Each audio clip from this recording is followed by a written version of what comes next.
కాంగ్రెస్ ప్రభుత్వము గద్దెనెక్కి 2.5 సంవత్సరాలు అయితే ఉన్నది. ఫీజు రియంబర్స్మెంట్ బకాయిలు ఇప్పటి వరకు కూడా విడుదల చేయలే.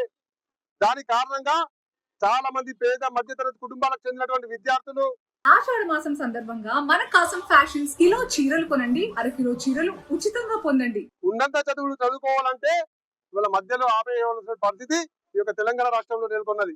ఇవాళ ఫీజు రియంబర్స్మెంట్ కోసం రోడ్డెక్కవలసిన పరిస్థితి ఇవాళ ఈ యొక్క కాంగ్రెస్ ప్రభుత్వంలో ఇవాళ ఏర్పడ్డది.